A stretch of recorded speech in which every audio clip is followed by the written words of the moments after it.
Olá, eu sou Ricardo Oliveira e no meu filme preferido de hoje eu quero compartilhar com vocês 15 filmes para você entender a história do nazismo. Essa é uma série que eu pretendo ficar fazendo aqui no meu filme preferido, que não vai ser com certeza uma série muito fixa, que é colocar, fazer listas ou indicar filmes específicos e escrever um pouco, contar para vocês aqui um pouco sobre filmes que eu acho que explicam o mundo, que explicam o momento que a gente está vivendo, que explicam um determinado ponto da história do mundo, que servem para a gente entender alguma coisa do mundo de hoje. Então essa série, O Cinema Explica o Mundo, é a tentativa de fazer com que a gente assista a alguns filmes que servem para a gente entender contextos específicos, e dessa vez é o nazismo. Mas por que nazismo, Ricardo? Bom, nas últimas semanas a gente tem visto não só manifestações de apologia ao nazismo no Brasil, mas nas últimas décadas a gente continua vendo apologia ao nazismo no mundo, e o que eu acho que é bastante complicado é a tentativa que se tem de descredenciar a ideia de que o nazismo deve ser combatido a todo custo, baseado na ideia de que tem algumas outras coisas que são tão piores ou são tão ruins quanto o nazismo. E ver filmes é muitas vezes uma boa forma de iniciar a compreensão sobre esses assuntos históricos. E o nazismo é com certeza um dos temas mais explorados da história do cinema, em termos de fatos históricos. Eu vou trazer para vocês aqui uma lista de 15 filmes, é uma lista longa, né? Então a intenção é que eu tente cobrir o máximo do assunto, apenas de ficção. Posteriormente eu posso fazer depois uma lista de documentários, apesar de não ser o tema que eu tenho mais repertório nesse sentido. E tem algumas coisas que não vão aparecer aqui na lista, porque eu acho que são filmes mais voltados para o aspecto da ação de guerra em si, como o Resgate do Soldado Ryan, por exemplo, que tem elementos do nazismo, mas eu não acho que se preocupa tanto assim quanto outro filme de Spielberg que vai aparecer na lista. E aí eu dividi a lista de uma forma que ela tem uma sequência que eu considero lógica para você absorver a história do nazismo, depois do nazismo, e as histórias de dramas pessoais no nazismo. Então, são histórias da guerra em si, da ideologia política, das tramas relacionadas à política do nazismo. Depois, uma lista mais ligada às ideias de espionagem, de infiltrados, de resistência ao nazismo. E depois, os dramas mais voltados para a ideia de um personagem sofrendo com o nazismo, que muitas vezes vai ser bastante sobre o Holocausto em si. Então vamos lá. Essa lista eu não vou trazer para vocês aqui como assistir, porque muitos desses filmes, infelizmente, assim, como são filmes que eu parei para pesquisar e assistir nos últimos 2 anos, mais ou menos, não são filmes que são disponíveis em catálogos de streaming. Algumas raridades, entretanto, estão disponíveis, e aí eu vou compartilhar com vocês quando for esses os casos. Vamos lá. Primeiro filme é A Lista de Schindler, que eu considero que é o filme base para você entender o que é que aconteceu para o nazismo ser considerado o que é o nazismo no olhar de hoje, no olhar das últimas décadas, no olhar pós-guerra. É um filme que vai mostrar a história de um alemão comum, empresário, filiado ao partido nazista antes do nazismo ser conhecido como nazismo, como o nazismo que a gente conhece, e que no meio disso tudo entende o que está acontecendo e tem meio que a obrigação política de fazer, mas não está fazendo isso porque quer fazer. Então é um dilema que muitas vezes, inclusive, não é bem aceito pela crítica. Muitos críticos que, inclusive, são até judeus mesmo, não simpatizam com filmes que mostram esse lado de algum alemão sendo uma resistência, sendo uma figura de oposição ao nazismo, digamos assim. E ainda mais delicado ainda porque no filme ele cumpre o papel de ser nazista em determinados momentos. Mas eu considero que é um baita filme, um filme que você tem que ver, não só pela estética, pela coisa do preto e branco, mas porque ele consegue um drama longo, né, um filme de acho que quase 3 horas ou mais de 3 horas, ele tem a jornada política, a jornada de guerra, ele tem a jornada do Holocausto, então ele tem vários dos elementos que compõem o básico do nazismo. Para na sequência você assistir um filme que mostra já a queda do nazismo na perspectiva de Hitler especificamente. Hitler, essa figura política que é muito retratada no cinema de diferentes formas, né? Você vai ter ali a comédia de Chaplin, você vai ter as loucuras do Taika Waititi em Jojo Rabbit, vai ter de tudo um pouco. Mas Aqui em A Queda é o filme que tenta ser o mais fiel possível numa baita interpretação do Bruno Ganz, eu acho que fala, que interpreta o Hitler dentro do bunker onde ele estava na época que a Alemanha estava caindo. Ou seja, quando a Rússia e os Estados Unidos conseguiram ir invadindo os territórios dominados pela Alemanha aos poucos, Hitler foi ficando cada vez mais recluso com o seu staff de babões lá dentro do bunker dele, né? E aí ele foi tentando traçar um plano de resistência àquele ataque, àquela invasão que ele estava sofrendo, enquanto estava todo mundo dizendo, olha, deu errado, é melhor a gente desistir. E aí ele vai mostrar esses últimos minutos no olhar, na perspectiva de uma mulher que antes da guerra começar, achou que estava tendo o melhor emprego do mundo, que era ser secretária pessoal de Hitler. Então é muito interessante, inclusive porque é baseado numa história real, no sentido da personagem. Né? Eu acho que tem documentários sobre a vida dela, inclusive, que viveu por muito tempo, inclusive, a história dela foi contada por muitas décadas depois disso tudo. O terceiro filme é um filme que é considerado talvez o melhor filme de guerra de todos os tempos, e é realmente uma obra-prima, mas é um filme extremamente importante para se entender a história do nazismo na perspectiva da União Soviética. Quer dizer, na época que Stalin era o grande ditador da Rússia, ele foi inevitavelmente ainda responsável pela derrubada de Hitler no contexto da guerra. Né? E o Vai e Veja, que é um filme de 1985 do Ellen Klimov, ele tem justamente esse olhar de um menino na União Soviética, um adolescente, menos de 18 anos, se prontificando a lutar na guerra, mas não entendendo a dimensão do que ele está fazendo. O prontificar é um pouco mais complicado, talvez não tenha usado a palavra certa, porque no contexto da história da União Soviética e no contexto do filme, isso muitas vezes foi forçado, né, se colocar adolescentes no fronte de batalha. Ele vai sem saber muito o que está acontecendo, vai e veja, é bastante experimental em alguns momentos, você não entende muito bem às vezes por que ele está gastando tempo numa cena que parece ser meio fora de contexto, mas na segunda metade do filme você entende de cara tudo que ele estava construindo e ele mostra os horrores da invasão nazista nos territórios do leste europeu, né? Ali na região da Polônia e da entrada da Rússia. Então, assim, é brutal demais, e é o horror do nazismo na prática, sem necessariamente ser no campo de concentração, que é a imagem que a gente tem mais comum do horror do nazismo. O horror do nazismo não era só Auschwitz, o horror do nazismo era a invasão de cidades e a eliminação completa de cidades inteiras, muitas vezes. Em quarto lugar, aqui na lista, eu coloquei Conspiração, um telefilme de 2001, que está disponível no catálogo da HBO Max. Isso aqui é muito interessante de se assistir, um filme dirigido pelo Frank Pearson. O que é Conspiração? É um filme que mostra a reunião da solução final. Então, é baseado, imagino eu, né, nas pesquisas dos documentos que foram encontrados, que eram a ata da reunião, que foi uma reunião longa, né, de alguns dias, numa casa, nas montanhas lá da Alemanha, qualquer coisa do tipo, em que foram os grandes líderes do nazismo, exceto Hitler.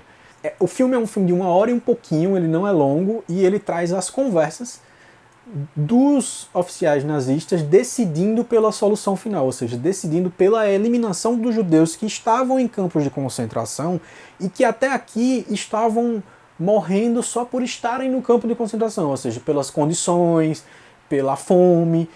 E nesse contexto é a decisão de eliminação das câmaras de gás e tudo que a gente conhece na história. Vale muito a pena porque é interessante o modo como essas conversas vão sendo colocadas de um jeito que nem todo mundo parece que está entendendo o que está sendo proposto. Eu sei que isso é um tema sensível, porque parece que está sendo justificando que algumas pessoas, né? Mas não é isso. Vai lá e assiste, você vai achar interessante. Não é um filme excepcional, mas ele tem um ponto importante para quem está querendo compreender melhor essa história. Em quinto lugar aqui na lista eu tenho O Julgamento de Nuremberg, um filme de 61, tem outras versões, mas eu estou falando da versão de 61, dirigida pelo Stanley Kramer. O Julgamento de Nuremberg é o grande julgamento pós-guerra em que se vai julgar oficiais nazistas, aqueles que sobreviveram, né? Porque muitos oficiais nazistas, além de terem sido mortos em invasões, eles tiraram a própria vida, né? Inclusive, no filme A Queda se fala sobre isso, se mostra justamente os oficiais que, para não serem presos, para não serem humilhados, para não serem julgados, resolveram tirar a própria vida. O julgamento de Nuremberg é julgar o quê? Os juízes, alguns oficiais de guerra, alguns militares, num filme longo, um filme de, se eu não estou enganado, mais de 3 horas, que traz a perspectiva do julgamento em si mesmo. É chamado um juiz americano do interior dos Estados Unidos, um cara que não tinha histórico de julgar casos assim, nada do tipo, e que vai mostrar esse dilema dele, ouvindo as perspectivas do que está sendo feito ali, quer dizer, qual a dimensão da gravidade de cada um. Então é um filme muito denso, que tem, do nada, tem alguns atores muito famosos, e é um filme premiado, enfim, mas que tem um olhar bem interessante sobre a história para você entender essa perspectiva do arrependimento, a perspectiva de manter o discurso até o fim. Então é bem pesado, é bem pesado. Aqui no sexto lugar da lista, eu começo a segunda parte dessa lista, né? A primeira parte foi, então, contextos políticos, contextos históricos mais precisos, o momento da guerra, o momento do fim da guerra e o momento do julgamento da guerra. Aqui, em Julgamento de Nuremberg, é o filme de virada aqui dessa lista, né? Do quinto até o sétimo lugar da lista são 3 filmes que falam sobre o pós-guerra, né? Nuremberg é o julgamento, depois tem o Hannah Arendt, que é um filme de 2012 dirigido pela Margaret von Trotta. O Hannah Arendt é um filme produzido por vários países, mas ele tem uma pegada de ser alemão. Ele tem a história da filósofa, pensadora Hannah Arendt, enquanto ela estava escrevendo as reportagens para The New Yorker sobre o julgamento do Adolf Eichmann, que é o cara que é considerado um dos pensadores da solução final. Dentre os que estavam lá no filme Conspiração, que você vai ter assistido antes de assistir o Hannah Arendt, ele é o cara da ata. E aí ele foge para a Argentina, fica escondido na Argentina por muitos anos, até que o exército de Israel consegue capturá-lo e levar para Israel para ser julgado. O Eichmann é julgado em Jerusalém e a Hannah Arendt é enviada pela The New Yorker para registrar esse momento, só que acaba que ela escreve o livro, a partir da série de reportagens que ela fez muito longas, ela escreve o livro Eichmann em Jerusalém, se eu não estou enganado é esse o nome, e que ela retrata o Eichmann como um burocrata comum que representa a banalidade do mal, ou seja, daquelas pessoas que não eram necessariamente os monstros articuladores dos processos, mas eram seguidores de regras que estavam promovendo o mal criado pelos monstros como Hitler, né? E isso é bastante questionado ao longo dos últimos anos, é questionado por judeus, ela é considerada uma espécie de traidora, né, pelos judeus, pelo fato de ser judia. Então vale muito a pena você ver essa discussão, principalmente as coisas que ela fala sobre o nazismo, sobre Eichmann, uma discussão um pouco mais filosófica. Falando em discussões mais acadêmicas, vamos dizer assim, o próximo filme, o sétimo da lista, é Experimentos, um filme de 2015 do Michael Almereyda, que traz os experimentos do psicólogo Stanley Milgram, que ali pelos idos dos anos 60 fez um experimento que visava entender a maldade humana, justamente pela curiosidade que ele tinha de entender o porquê da humanidade ter chegado ao ponto de fazer o que o nazismo fez. E isso são alguns dos experimentos de psicologia social que são feitos nos anos 60 nos Estados Unidos, nas correntes mais behavioristas, né? E que dizem muito sobre a humanidade, e o filme cita o Eichmann, cita Hannah Arendt e cita todo esse contexto do mal-estar da humanidade no pós-guerra, né? Então vale muito a pena você assistir, é um filme que não vai ser tão fácil de você achar, mas que é um filme contemporâneo, né? De 2015, traz o Paul Sarsgaard, traz a Winona Ryder, então vale muito a pena você conferir. finalizando esse trecho de discussões mais acadêmicas, mais filosóficas ou de pós-guerra, a gente fala aqui sobre filmes que mostram uma espécie de outro lado, o lado da espionagem, o lado da resistência, de histórias relacionadas ao nazismo, que falam muito sobre o espírito do nazismo, mas numa perspectiva mais dos espiões, dos que resistiram, né? E isso é bem interessante. Em oitavo lugar, então, tem a Operação Valkyria, de 2008, um filme do Bryan Singer, que faz muito tempo que eu vi, acabou não sendo muito expressivo na sua filmografia, tinha feito X-Men, tinha feito Super-Homem, mas ele faz aqui esse filme com o Tom Cruise, que é baseado numa história real. Um grupo de alemães do exército alemão que não aceitavam o nazismo, mas por obrigação militar seguiram Hitler no começo, mas com a intenção direta de eliminar Hitler com uma operação chamada Operação Valkyria, uma operação secreta, obviamente secreta, que o objetivo era colocar uma bomba na Toca do Lobo, lá no lugar onde Hitler estava se escondendo já perto do final da guerra. Então, é um filme que, em termos históricos, é interessante para você conhecer esse contexto, em que vai mostrar ali algo que não é muito falado, porque é um tema sensível, é uma discussão que talvez não devesse ser tão sensível assim, mas que é um tema sensível, que é alemães que foram resistentes ao próprio Hitler, né? Em nono lugar, A Infância de Ivan, o primeiro filme do Andrei Tarkovsky, dirigido por ele em 1962. A Infância de Ivan é a história de um menino chamado Ivan, que vive numa espécie de linha de guerra entre a União Soviética e a Alemanha, numa ocupação alemã.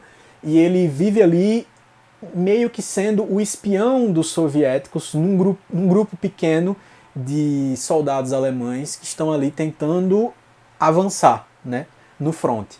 E aí é a perspectiva da história dele, de um menino que é muito corajoso, mas que é um órfão e que está tentando sobreviver a isso. Ele começa a servir, então, ao exército da União Soviética, um menino mesmo, assim, coisa de 11, 12 anos no máximo, começa a servir ao exército da União Soviética como um espião, um infiltrado ali, que ele vai arrumando uma amizade com um soldado alemão. É interessante a densidade, a história da ideia do olhar da criança, né, que tem um pouco a ver com o Vai e Veja, que é outro filme soviético lá, que eu já mencionei, que veio bem depois. Na verdade, o Vai e Veja vai remeter um pouco, né, já por ser depois, vai remeter um pouco à Infância de Ivan. Em décimo lugar, a gente tem A Espiã, filme de 2006, dirigido pelo grande Paul Verhoeven, que é a perspectiva holandesa da invasão nazista. Então a gente tem um contexto da Holanda já dominada pelos nazistas, a história de uma cantora que, por um contato com a resistência holandesa, aceita ser uma espiã infiltrada no quartel-general, digamos assim, dos nazistas na Holanda, se envolvendo diretamente com um dos militares de grande poder lá na invasão nazista na Holanda. E aí o filme traz essa perspectiva da traição dela com ele e mostra, obviamente, um olhar, sempre aquele olhar mais, menos do grande caos da guerra como um todo, mas do micro, né? De como que o comportamento do nazismo se revela em situações como essa de invasão em um país e de domínio. Ela que, no começo do filme, tem uma visão muito clara do horror do nazismo no contexto da Segunda Guerra. E, por último, nesses filmes de infiltração ou de espionagem, coisas desse tipo, uma divagação muito louca do Tarantino, que é O Grande Bastardos Inglórios, que é um filme que experimenta bastante, que muda a história, né, fazendo o que o Tarantino costuma fazer de forma muito despudorada, digamos assim, sem muitas firulas, sem muita resistência. Ele vai lá e conta a história de um grupo de americanos e inclusive um alemão infiltrado, né, que vai tentar não só matar judeus a pauladas, como eles gostam de fazer, mas eliminar Hitler numa oportunidade que eles têm.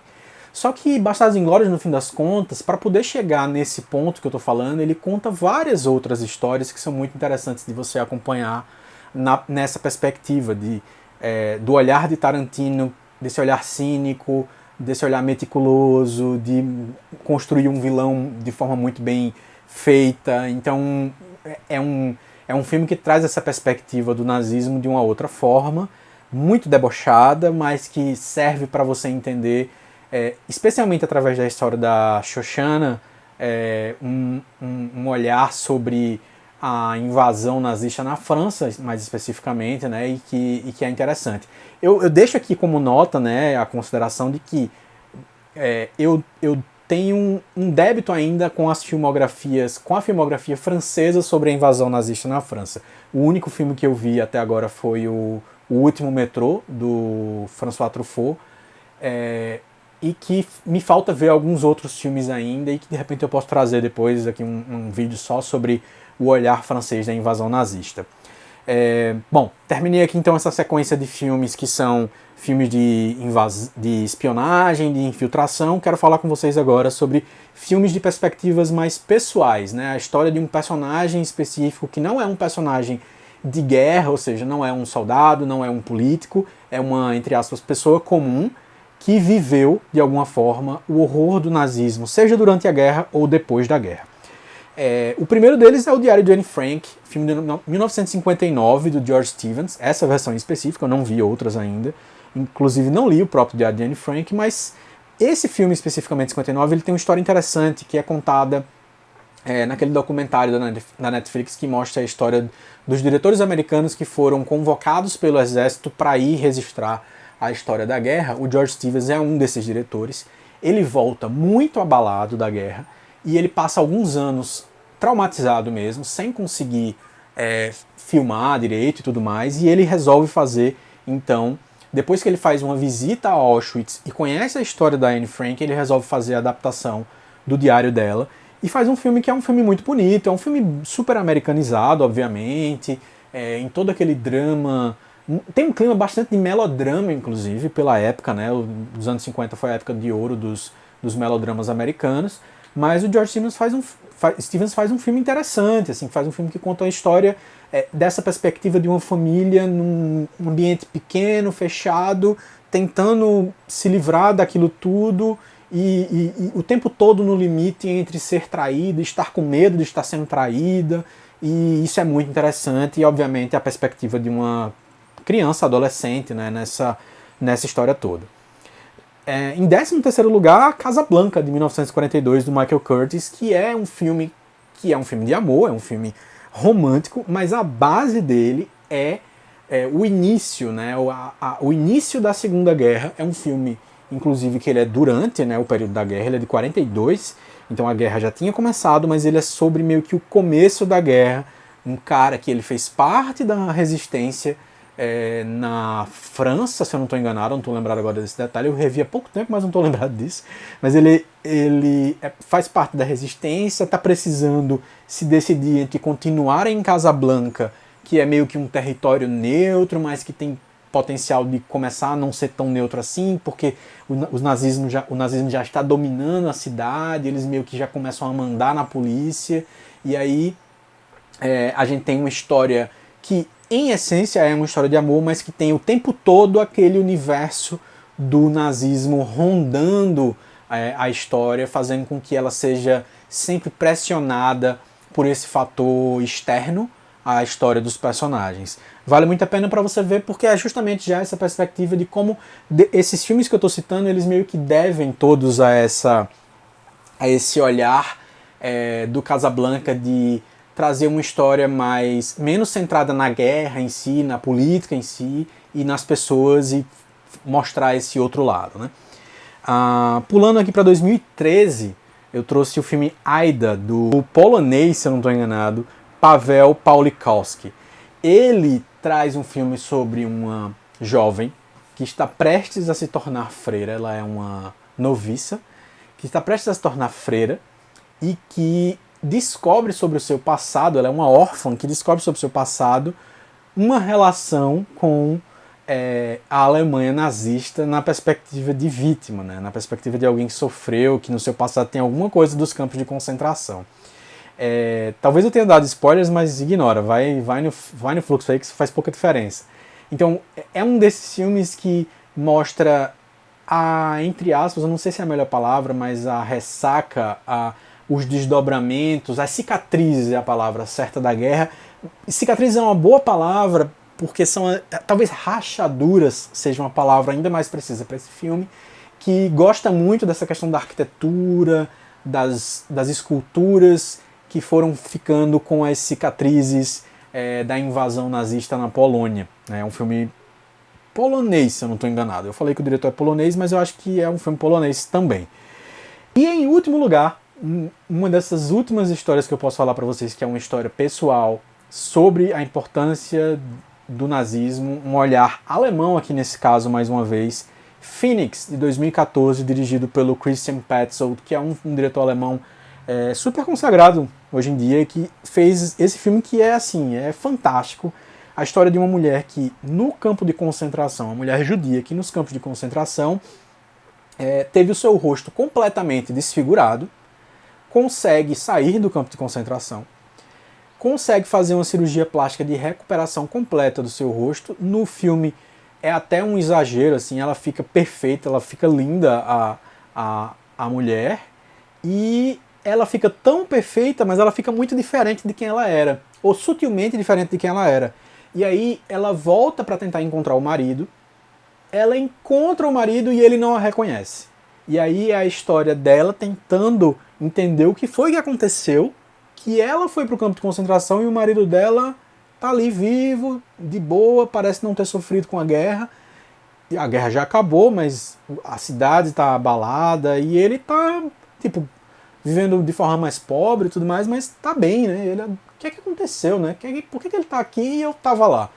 E aí o filme é esse drama sobre isso, no final das contas é mais um filme sobre cicatrizes da guerra, cicatrizes do nazismo na Alemanha, e que é, no final das contas, o que o alemão tem feito nas últimas décadas em termos de cinema. Assim, vez ou outra vai sair um filme sobre a guerra especificamente, mas vai rolar ali, né, a onda, vai rolar filmes que vão discutir o porquê de um país ter seguido esse caminho.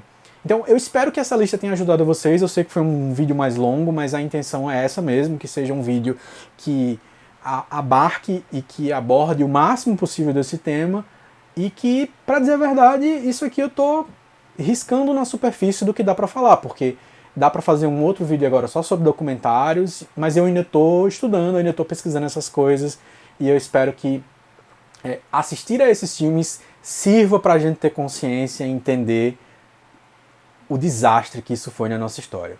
É isso, espero que você tenha gostado. Não deixe de deixar nos comentários quais desses filmes você viu, quais você quer ver, qual você acha que merecia estar nessa lista, e curtir, compartilhar. E claro, se você está chegando por aqui agora, se inscrever no canal, porque o meu filme preferido tem vídeos como esse, meus filmes favoritos, filmes que eu estou assistindo, tudo isso e muito mais aqui. Então é isso, valeu, até a próxima.